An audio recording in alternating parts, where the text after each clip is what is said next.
Boa noite, seja muito bem-vindo, seja muito bem-vinda ao G1 para mais um programa ao vivo. Hoje o tema é Bitcoin, mais do que isso, investimentos em Bitcoin. Será que é bolha? Será que não é? E para isso a gente recebe dois convidados. Primeiro, Rodrigo Batista, que é CEO e fundador do mercado Bitcoin, que é uma bolsa de trocas de Bitcoins.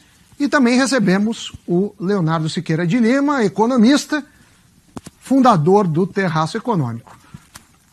O Rodrigo acha que não tem bolha e o Leonardo acha que tem bolha, é por isso que a gente convidou os dois para fazer um pouco, não um duelo físico, mas um duelo de ideias, e é para isso que a gente vai debater. Lembrando que você está super convidado a postar sua dúvida, mandar sua pergunta, ou crítica, ou sugestão sobre o tema que a gente vai ler ao vivo aqui, sempre usando a hashtag Bitcoin no G1. Você pode usar qualquer rede social que a gente vai estar olhando e vai trazer as perguntas para ele. Mas eu começo primeiro, vai ser o único momento do programa que a gente vai falar isso. Pergunto para você definir rapidamente, Rodrigo, o que é Bitcoin? Para quem nunca ouviu falar, o que é Bitcoin? Claro, o Bitcoin ele surgiu de uma necessidade que veio junto com o comércio eletrônico. Então, assim, quando você faz um pagamento no ambiente fora da internet com uma cédula, você faz um pagamento que é um pagamento rápido. A cédula é um pagamento barato, em que você não precisa conhecer a pessoa com quem você está transacionando e que você não precisa de uma instituição financeira ou de pagamentos para intermediar a transação com aquela nota, seja ela de R$50, Sim. $50, euro. Quando você foi para o pagamento eletrônico na internet, com e-commerce, o que o pessoal fez foi adaptar o cartão de crédito, de débito para esse ambiente. Só que aí os pagamentos passaram a ser caros, demorados, você necessariamente precisa de uma instituição financeira ou de uma instituição de pagamento para intermediar. E aí se viu essa necessidade de criar uma moeda que funcionasse no ambiente digital da mesma forma que funciona a cédula, que funciona o dinheiro em papel. Durante muito tempo a ciência da computação ficou tentando criar essa moeda. Existiam muitas dificuldades técnicas de como criar isso, até que em 2009 um anônimo encontrou essa solução, escreveu um artigo de 9 páginas. De tecnologia, eu já vi. De tecnologia, um artigo bem interessante. E nessas 9 páginas ele descreve a solução para criar esse dinheiro digital.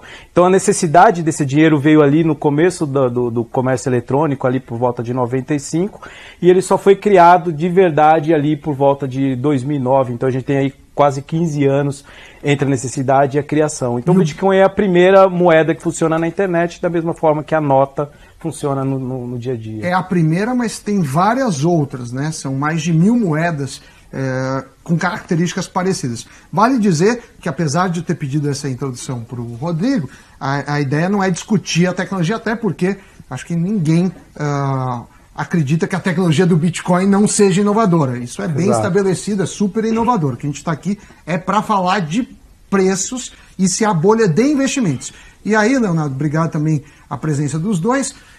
O que é uma bolha? Assim, ele definiu o que é Bitcoin. Agora vamos definir o que é bolha. Na teoria econômica, como a gente define para a pessoa que nunca ouviu falar o que é uma bolha? Bom, boa noite, Sami, Rodrigo, todo mundo que está assistindo a gente. Bom, é muito difícil ter uma definição muito precisa do que é ou não uma bolha, né? Mas o que a gente pode resumir de uma maneira mais simples é você ver uma alta exagerada nos preços que não tem respaldo por trás, não tem algum laço, não tem algum fundamento, e que acontece uma alta muito repentina. E a gente colocou um gráfico aí, se a gente tiver, que vai explicar um pouco melhor. Esse gráfico, né? As fases de uma bolha? Exatamente. Não é um sistema binário que a gente vai dizer é bolha ou não é bolha, mas alguns indícios que pode dizer se um ativo está se comportando como uma bolha ou não. A gente já entra no caso do Bitcoin, mas eu queria que você definisse assim, olhando esse gráfico, o que fala sobre bolhas? Uma definição em geral, bolhas de forma geral. A gente teve algumas bolhas que depois que passa é fácil saber. Então, a gente já teve a bolha da .com, a gente já teve a bolha também dos imóveis nos Estados Unidos. Mas Como são essas fases? Esse gráfico ele representa muito bem aqui como se comporta mais ou menos uma bolha. Você tem geralmente uma tecnologia, alguma coisa, algum ativo que você teve um movimento de disrupção, que é quando o ativo é muito desconhecido, que é como o Rodrigo muito bem colocou lá em 2008, lá quando o Bitcoin começou a ser transacionado. Então as pessoas conheciam muito pouco, não entendiam muito bem o que era. A partir do momento que você começa a atrair alguns investidores, então ainda com algum receio, que é a fase da cautela, as pessoas começam a investir, isso vai criando mais confiança. Até que chega um momento e que aquilo vai se valorizando ao longo do tempo e as pessoas, às vezes, sem um motivo, sem um fundamento por trás, falam, eu vou comprar esse ativo porque ele vai se valorizar no futuro. Ou seja, começa uma euforia no mercado. Às vezes, muitas das pessoas não estão vendo os fundamentos, mas estão vendo a opção de valorizar. Ou seja, vou comprar hoje porque eu posso vender mais caro amanhã. Não interessa o que vai acontecer, isso é a história que estão me contando. Aí você começa a euforia. Daí você começa a atingir cada vez mais pessoas e cada vez mais pessoas, às vezes, que não têm muito conhecimento de como funciona o ativo. Até que chega algum momento que, por algum motivo, aquilo pode não se tornar realidade e acontece o efeito manada, as pessoas começam a vender desesperadamente e aí o preço despenca. Eu acho que... Tem gente que fala que os preços sobem de escada, mas descem de elevador. Ainda nem começamos a falar do caso do Bitcoin, tá falando que é bolha em geral, tá? Eu acho um bom exemplo, apesar de muitas pessoas conhecerem esse exemplo, acho que legal dar o exemplo da mania das tulipas, né? Porque esse não foi a primeira bolha, como muitos dizem, mas foi um dos casos mais importantes aí.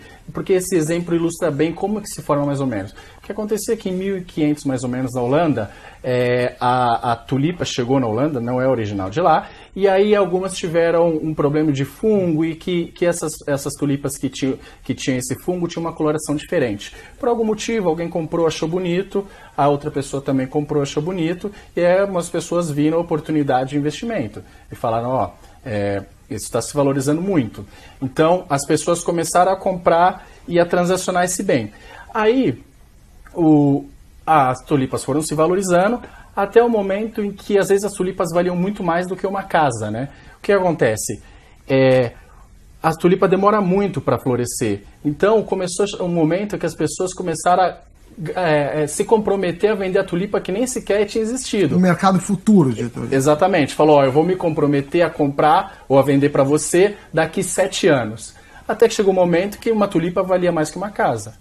E alguém falou, eu não moro numa tulipa, eu moro numa casa, não está fazendo muito sentido. E alguém não honrou esse compromisso. Quando teve isso, você gerou incerteza no mercado. Porque as pessoas falaram, se aquele não honrou o compromisso, pode ser que as outras pessoas também não consigam honrar o compromisso. E aí os preços despencaram e aconteceu exatamente isso, estouro crise. Um comentário que vale dizer é assim, quando você tem um ativo básico, se as pessoas compram e cai o preço de qualquer que seja o ativo, a pessoa perde.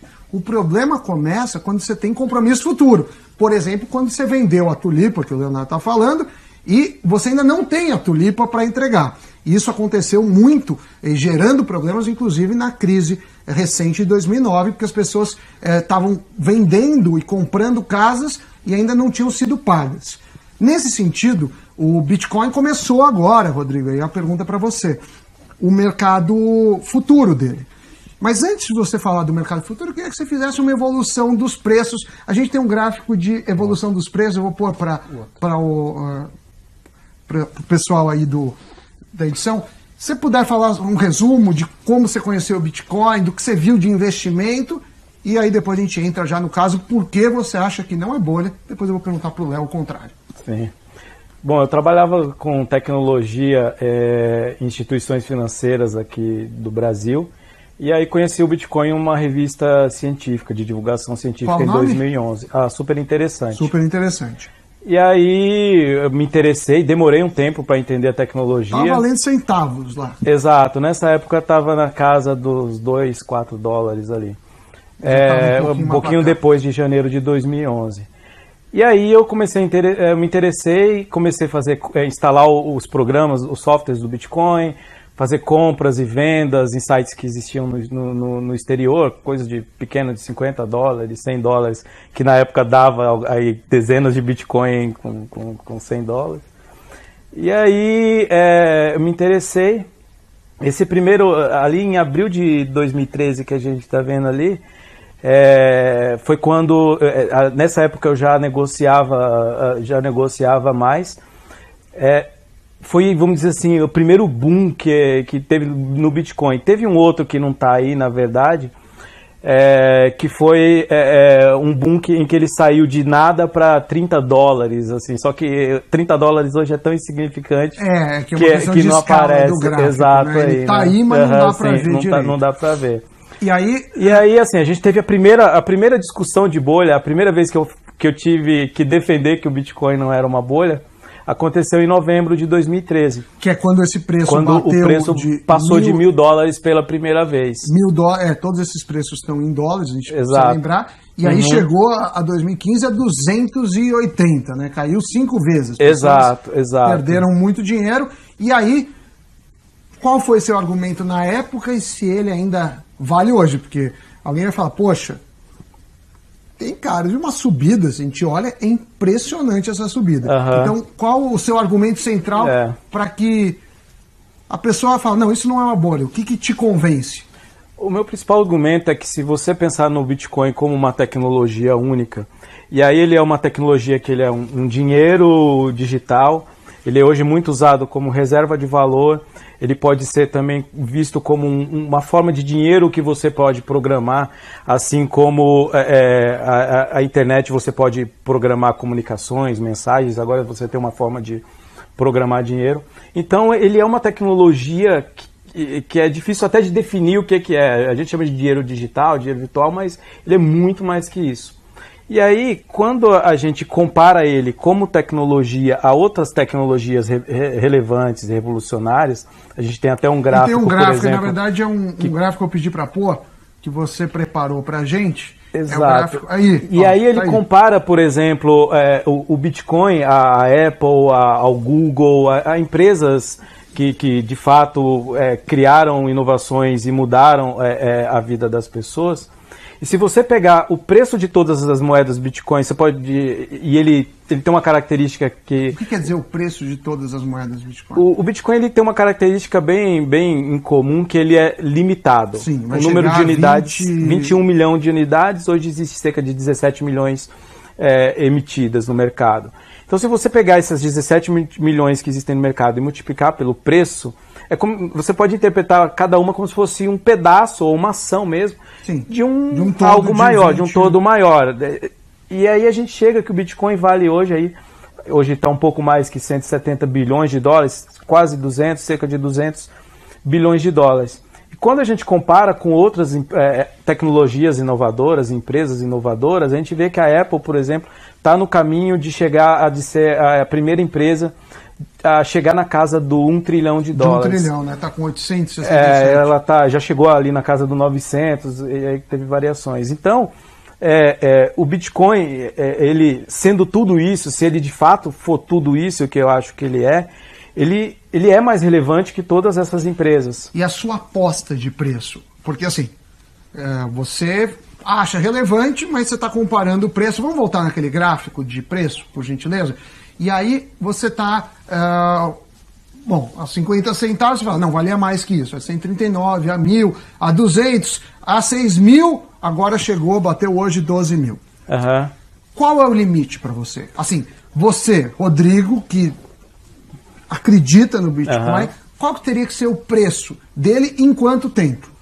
A grande reserva de valor do mundo hoje é o mercado de ouro, né? Então, assim, as pessoas quando têm alguma incerteza, por exemplo, as empresas, os fundos, eles acabam investindo em ouro, correm por ouro. Hoje o Bitcoin já está começando a assumir alguma dessas funções.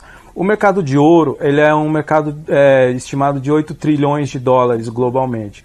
Então, acredito que o mercado de moedas digitais, o Bitcoin sendo a principal delas, é um mercado que vai substituir o ouro como ativo de reserva. Então você diria que vai, assim, a sua projeção é mais ou menos de 8 trilhões, no mínimo, que daria quanto por Bitcoin?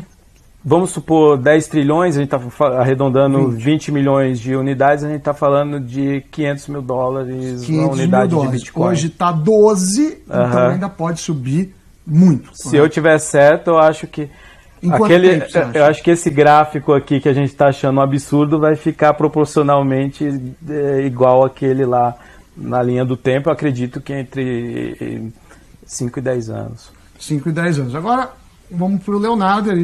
O Rodrigo falou porque ele acha que não é bolha, ele tem os argumentos, e claro que são válidos. Eu queria ouvir os seus agora. Por que você acha que é bolha e o que te deixa preocupado em relação ao investimento em Bitcoin? É importante deixar claro, como você bem colocou no começo do programa, que eu jovem, acho blockchain realmente uma tecnologia que veio para ficar, é o futuro, e realmente acho que a sociedade tem muito a ganhar com isso. Então isso é uma discussão que a gente tem que tirar a parte. Muita gente coloca tudo no mesmo saco. A gente está discutindo hoje como investimento e o valor que deve ter, ou que pode chegar, ou que não pode chegar. Esse é o tema do programa. Então isso como blockchain, acho que a gente concorda exatamente nesse ponto. Agora a questão é como tese de investimento, se isso é bolha ou se isso não é bolha. Sim. E as pessoas falam tem que as 4 piores palavras da nossa língua desta vez é diferente.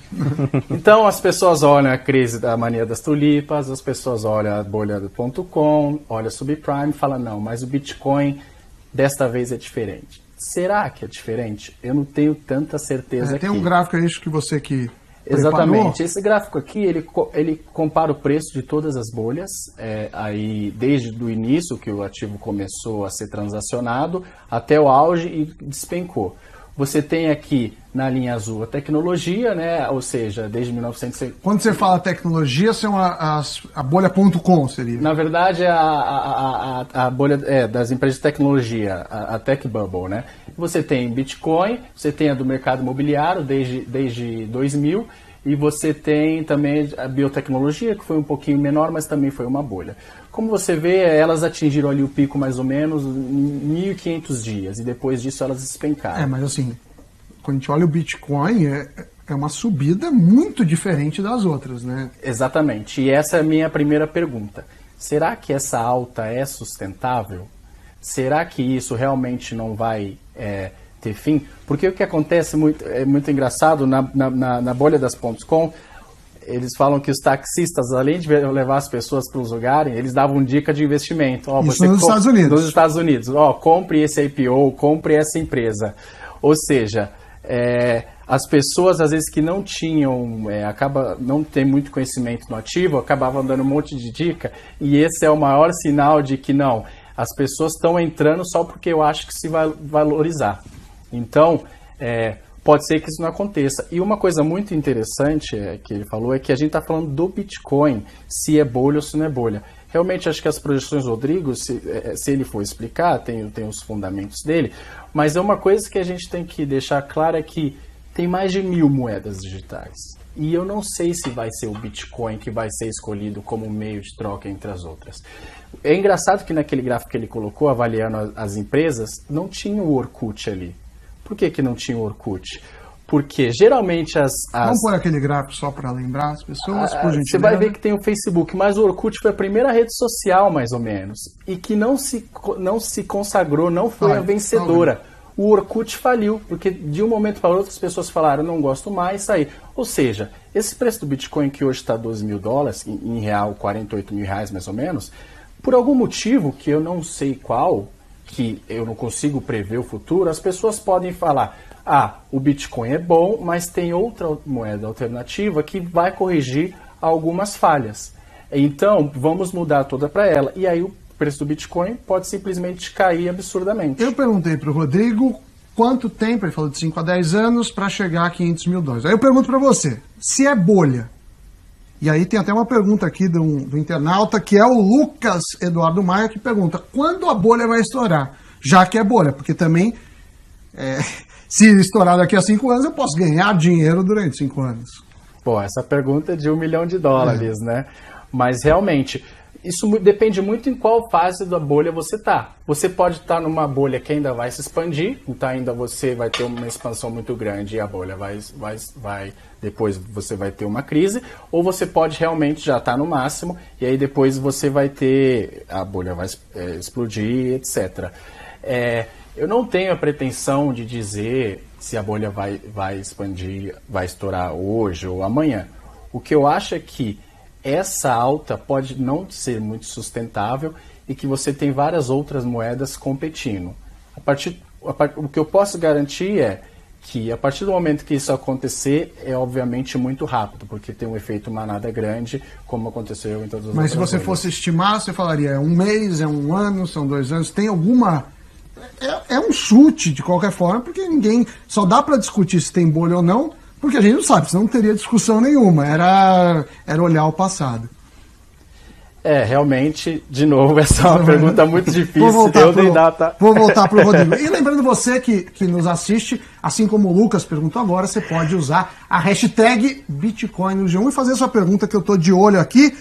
Aí, vou perguntar para o Rodrigo. Rodrigo Dias e Ottoni Advogados perguntaram assim, o investimento no curto prazo e no médio prazo, ele não define, mas imagino curto prazo sejam poucos dias.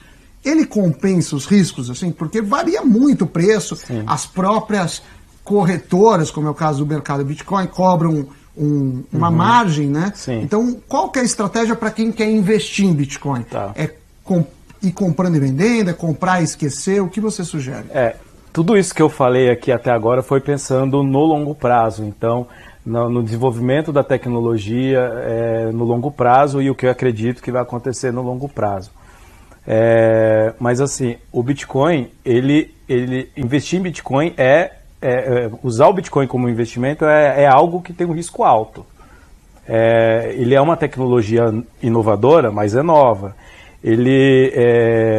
Se a gente pegar a medida de variação de preço que chama volatilidade, ou seja, um número que fala o quanto o preço de algo sobe e desce, você vai ver que a volatilidade do Bitcoin é maior do que qualquer outro ativo aí no curto prazo. Então, se uma pessoa que não conhece esse mercado fica tentando prever o que vai acontecer no curto prazo, a chance dela acertar é muito aleatória. Assim. Ela pode ganhar ou pode acertar. Isso até me preocupa, porque eu vejo algumas pessoas tomando empréstimo, às vezes se fazendo de bens, e correndo riscos. Isso acho que é um bom, assim, não é? Mesmo o Rodrigo que acredita, ele não sai se endividando porque sabe que tem riscos. Eu fiz avaliação, assim, por exemplo, quando eu montei o mercado Bitcoin, além dos Bitcoins que eu tinha, eu recorri também a capital de terceiros, eu peguei dinheiro emprestado, mas eu tinha muita ciência do risco que eu estava correndo em ficar... E como empreendedores são pessoas mais confortáveis com o risco, eu tomei esse risco, sabia que podia dar errado e ter que começar tudo de novo.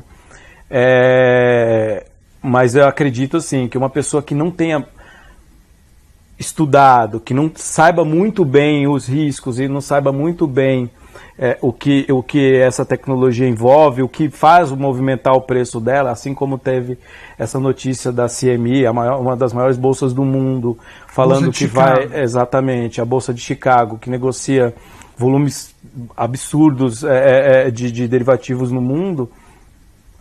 Essa foi uma notícia muito positiva, mas pode, por exemplo, haver notícias negativas amanhã. Então, essas variações de preço no curto prazo são drásticas e são grandes, assim, e assustam. Acho que tem que ser prudente, independentemente se acredita ou não. Porque, exato.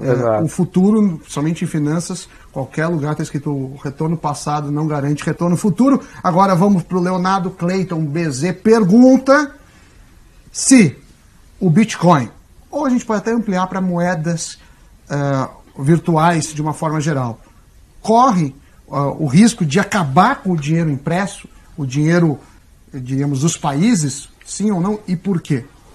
Então, como eu falei, isso é mais uma questão da tecnologia, e eu acredito que sim, tem substituído bastante aí as formas tradicionais de moeda. Um exemplo muito bom é quando as pessoas que moram ou estudam fora, elas podem, de uma maneira muito mais rápida, muito mais barata, elas conseguem emitir, enviar o dinheiro para fora, capital para fora, através do Bitcoin, ou seja, você tem aqui numa corretora, você compra e aí você transfere lá e aí você consegue transferir. Muito aí o Rodrigo deve saber melhor do que eu, muitas pessoas que utilizam isso hoje em dia também para enviar remessas para fora. E eu estou falando de uma maneira legal, eu não estou falando que as pessoas de atividades ilícitas, etc. Eu realmente acredito na tecnologia.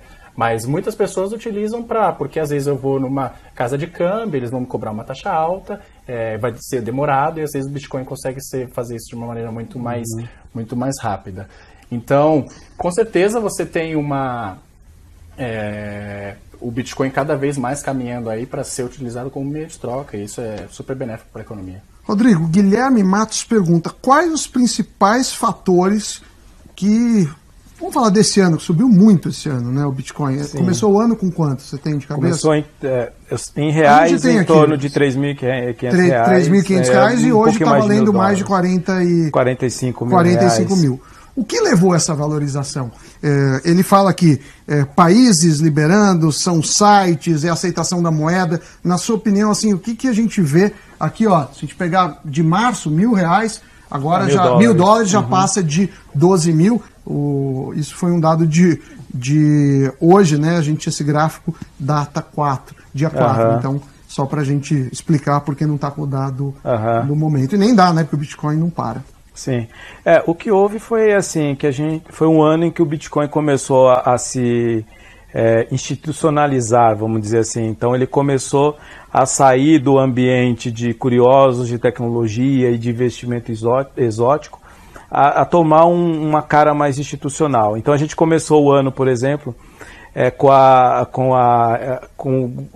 SEC, que é o órgão que regulamenta... O que quer dizer SEC? É o órgão que regulamenta o mercado financeiro nos Estados Unidos, o equivalente da CVM no Brasil. Tá.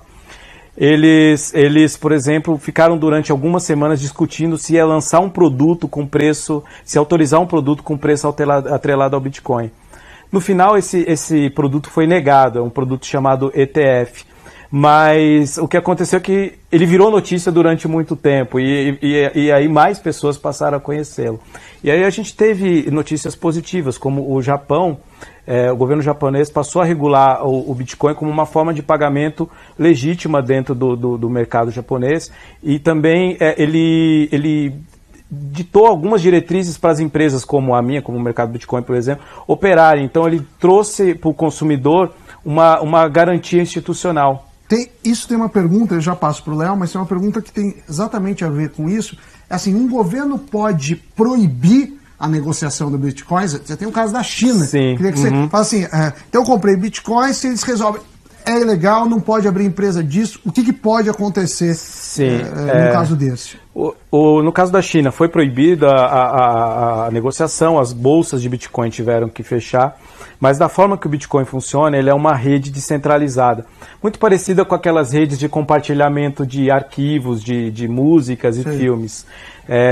Só que nesse caso ele é uma rede para compartilhamento de pagamentos, vamos dizer assim, ou de dinheiro.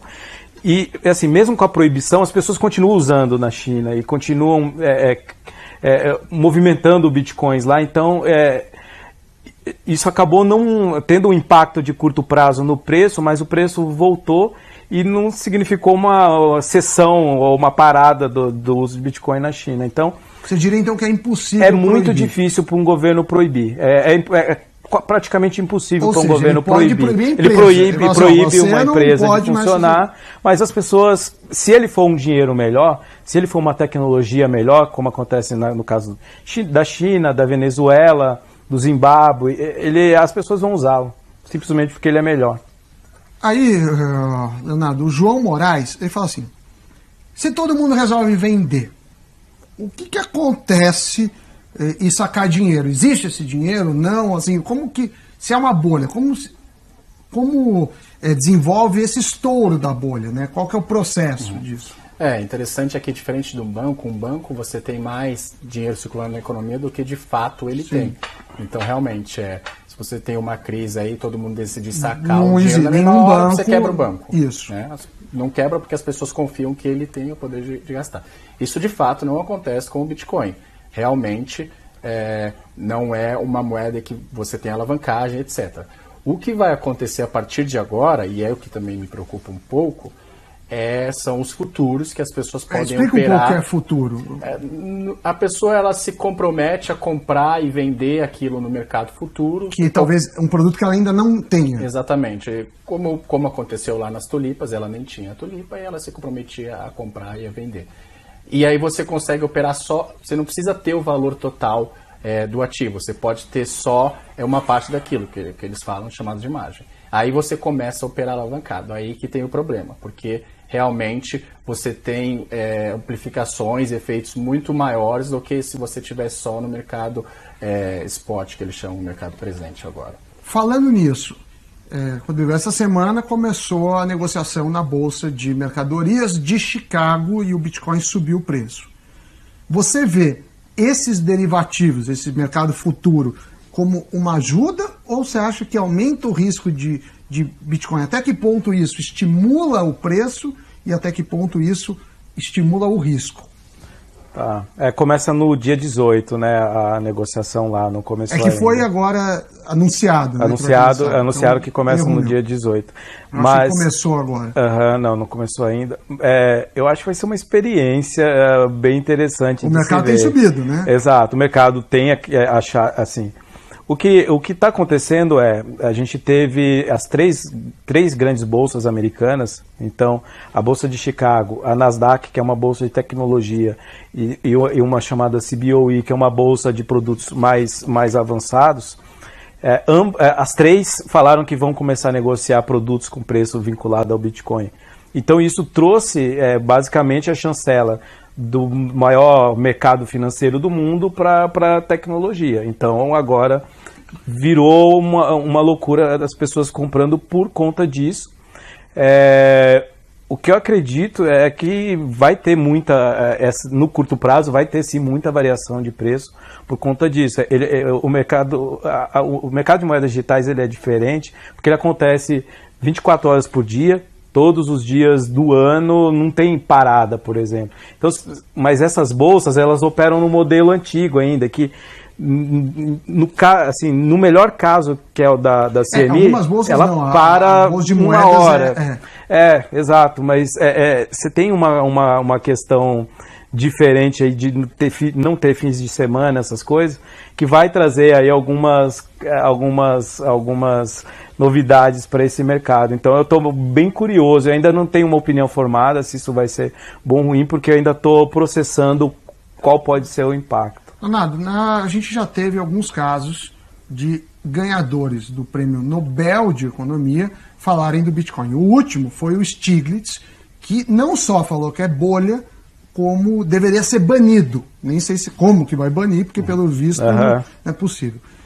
A gente também teve o caso do Tiroli, que é um outro prêmio Nobel, e teve o caso do Schiller. Primeiro, se você concorda com eles e quais os argumentos deles para falar que é bolha, e depois eu passo a bola para você. Teve outra pessoa também muito importante, além deles, Jamie Dimon, do JP Morgan, né, o CEO do JP Morgan, também falando que era uma fraude, etc. Como eu falei, eu me diferencio um pouquinho, por exemplo, do Tiroli, porque ele fala que é uma fraude, utilizado para maneiras ilícitas. Não acho que é bem isso, porque até aí o dinheiro também pode ser utilizado. É utilizado para maneira ilícita e não é culpa do dinheiro, mas da pessoa que utiliza. Então, sim, eu acho que quanto a isso. Mas eu acredito no fato de que é muito difícil precificar. E o Robert Shiller também, que foi o prêmio Nobel, ele no livro dele chama Exuberância Racional. Irracional. Ele tinha um ponto muito importante, que na bolha.com, ele fez, que aconteceu ali nos anos 2000 mais ou menos, ele fez uma pesquisa ao longo do tempo, perguntando para as pessoas assim, o que você acha que vai acontecer com o índice Nasdaq, que é o índice das empresas de tecnologia, né? O que você acha que vai acontecer amanhã? Quanto mais foi passando o tempo e mais o índice ia se valorizando, ou seja, antes da bolha, as pessoas achavam que ia subir mais ainda no dia seguinte. Chegou um dia que não subiu, né? E teve um Twitter também esses dias, eu esqueci o nome da pessoa, mas é alguém que muito envolvido nessa discussão aí de Bitcoin, fez a mesma pergunta há 3 anos atrás, 2 anos atrás e agora. E ao longo do tempo, as pessoas que acham que o Bitcoin ia se valorizar só aumentou. É aí que me preocupa. Ou seja, quanto mais pessoas, mesmo com o preço subindo, ela acha que amanhã não vai cair de jeito nenhum. Por quê? Porque é o seguinte, em todas as crises que você teve hoje, em todas as bolhas que você teve até hoje, todo mundo diz que era impossível de prever. Logo, uma condição pré-necessária para você ter uma crise é ser impossível de prever, que é o que está acontecendo. Cada vez menos pessoas falam que é uma bolha, então cada vez menos pessoas acreditam que o preço vai cair amanhã, ou seja, está ficando imprevisível e é aí que pode acontecer o pior. Rodrigo, imagino que você acompanhe também as notícias sobre o Bitcoin, desses economistas, assim. Onde você vê a falha do entendimento deles? O próprio Leonardo fala assim, olha, não concordo com um deles. Esse é uma das coisas, mas você vê outras falhas de análise deles, desses 3 em particular, que são ganhadores do Nobel, que acham que tem bolha. Trazendo a briga para os Nobeles ou Nobéis, tem o meu preferido é o Milton Friedman. E em 99, em uma entrevista, que tem até o vídeo, perguntaram para ele qual que era o potencial da internet e como que ele via o potencial da internet. O Friedman, ele era a favor do Estado mínimo, né? E aí ele começa a falar que ele via, assim, internet, se especulava que era a internet lá em 99, se isso era alguma coisa que ia ter algum impacto social, tudo.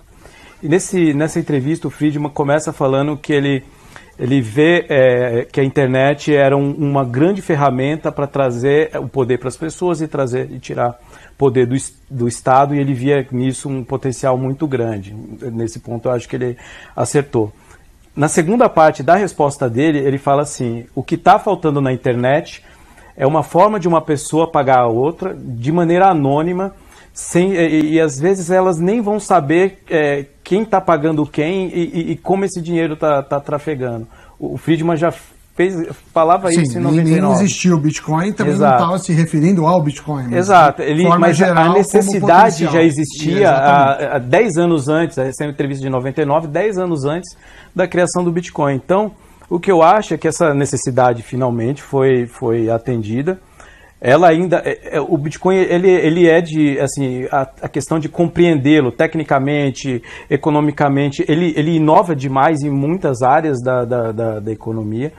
Então, o que eu acho é que, mesmo no caso desses prêmios citados, eles ainda estão na fase de conhecer a tecnologia. E não é anônimo, né, o Bitcoin? Esse negócio que falam que é anônimo, tem gente que fala que é pseudo-anônimo. Exato. A questão de ser anônimo, e aí voltando um pouco no Friedman, é que ele defendia que você tem que ter a liberdade de usar, por exemplo, um dinheiro sem você ser censurado, por exemplo. E o Bitcoin é isso. Ele realmente não é anônimo. Dá para rastrear. Ele é rastreável, e a gente já teve casos de criminosos que tentaram usar Bitcoin e foram presos. O caso mais exemplar de um rapaz que mantinha um site nos Estados Unidos para negociação de produtos ilícitos e pegou prisão perpétua. Mas o que o Bitcoin faz é isso, ele dá liberdade às pessoas delas não dependerem de nenhuma instituição para controlar ou para emitir ou para autorizá-las a usar o próprio dinheiro. O Bitcoin, ele é um dinheiro sem censura. Então, essa necessidade que o Friedman via lá em 99 é essa necessidade que o Bitcoin passou a atender em 2009. E nesse sentido, ele falou do dinheiro, do papel do Estado, citou o Friedman. Existe uma questão, e até vou pedir para você explicar, o que é lastro de uma moeda. As pessoas acham que o real, o dólar tem lastro, não é bem assim, vou pedir para você explicar. E também o que quer dizer uma moeda ser ou não fiduciária. E aí depois a gente volta também para o Rodrigo. Certo, Bom, antigamente você tinha as moedas dos países lastreada em ouro. O país tinha um estoque de ouro. Exato. Ela tinha que comprovar que ela tinha aquilo ouro, que era justamente para falar que você precisa honrar e garantir. O chamado padrão ouro, né? E aí chegou um momento em que eles falaram, acho que a gente não precisa mais disso. Se você é um governo, é crível, consegue...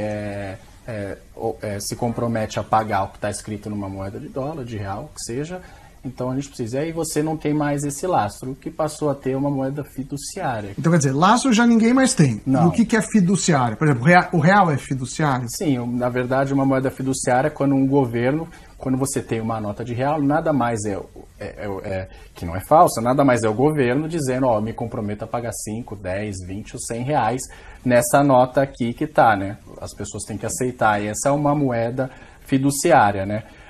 O problema, às vezes, com o Bitcoin é uma vantagem, eu vejo que é uma vantagem, você não tem um banco central por trás, você não tem alguém, mas como eu falei, ele é considerado um meio de troca, mas que as pessoas podem simplesmente abandonar ele de hoje para amanhã e escolherem outro. A segunda vez você fala de escolher outro. A gente tem uma pergunta aqui, Rodrigo, que fala assim, qual a vantagem do Bitcoin frente às outras criptomoedas, inclusive, aqui pelas mensagens, tem umas que as pessoas consideram até mais inovadoras. Então, sim, se eu vou investir, eu acredito na tecnologia, legal, mas por que a Bitcoin e por que não outras? Ou você acha que todas vão ter esse crescimento? Uhum. Sim, eu acho que... Primeiro, assim, o Bitcoin ele tem uma vantagem muito grande de ter sido a primeira. Ele tem uma vantagem bem grande também de ser um programa fácil de entender. A economia, a parte de sistema, o próprio artigo, que é um artigo de 9 páginas que criou ele, assim, você precisa ter assim, alguns conhecimentos técnicos em diversas áreas, economia, política, teoria dos jogos, programação, mas se você tem conhecimentos básicos dessas ciências, você consegue entender o Bitcoin. As outras, no geral, elas são mais complexas, e em computação, se algo é mais complexo, isso tem um impacto direto em segurança. Então, a chance de haver um erro de programação nessas moedas mais novas é muito maior do que então, assim, das Bitcoin. 1000 moedas, pelo menos das que você conhece, o Bitcoin é a mais segura. Para mim, assim, disparado, ele é a mais segura, porque ele tem um programa mais simples, ele já tem 9 anos de existência sem nenhum problema grande na tecnologia que comprometesse. Então, as outras vão ter que passar por essa prova e nos últimos 2, 3 anos, várias delas têm falhado nessa... E aí a moeda meio que some. A moeda meio que some, ou vira um negocinho lá, um projeto muito pequeno. Agora, para acabar, eu ia falar para você, fazer uma pergunta para o Leonardo, que talvez eu não fiz, e você tenha curiosidade, e depois o Leonardo para você. Fazer uma pergunta para o Leonardo? Quando essa bolha vai estourar? Eu fiquei pensando aqui, porque ele me provocou a hora que ele falou, que eu não vi que ele deu uma data, eu não dei nenhuma data, né? Então eu vou responder. Mas vai responder. É o seguinte, a gente falou que na Tech Bubble lá, o taxista recomendava, além de levar a pessoa, recomendava um monte de IPO. A minha mãe não entende nada de investimento, zero. O dia que eu chegar em casa e ela falar, filho, tô pensando em comprar Bitcoin, eu ligo para vocês dois e falo, vai estourar amanhã. E agora... alguma pergunta que você queria fazer para ele, assim, que... Bom, eu queria saber se você... Qual foi essa sua experiência aí que você teve aí com o mercado Bitcoin? Eu realmente acho que o mercado Bitcoin é uma casa muito importante aqui. E o que você tem aprendido ao longo aí, tirando agora essa questão de bolha, não, o que você tem aprendido aí, visto aí no comportamento, se você realmente acha que essa moeda realmente veio para ficar? Falando como empreendimento, assim, eu acho que todo mundo pensa que a parte mais difícil da nossa empresa é a questão técnica, né? Então, a gente lida com tecnologia muito nova, tem a questão de segurança da informação que a gente tem que lidar muito. E aí, a principal descoberta nossa foi que empreender é lidar com pessoas o tempo inteiro, assim, seja o cliente, seja os funcionários. E no fim das contas, o Bitcoin, para mim, ele deixou de ser um experimento de tecnologia, virou o maior experimento humano da história, assim, tanto como empreendedor, como um entusiasta de economia, quanto um entusiasta de política. Então, eu acho que é isso. No final de tudo isso, sai o lado tecnologia e entra o lado das pessoas, que é o lado mais complexo. Rodrigo, CEO e fundador do mercado Bitcoins, Leonardo Siqueira de Lima, fundador do Terraço Econômico, aos dois. Muito obrigado. Eu adorei. Depois eu vou dar uma olhada nos comentários e não esqueça que você pode também comentar e rever aí o vídeo. Uma boa noite para você, espero que tenham gostado o tanto quanto eu. Tchau, tchau, até a próxima.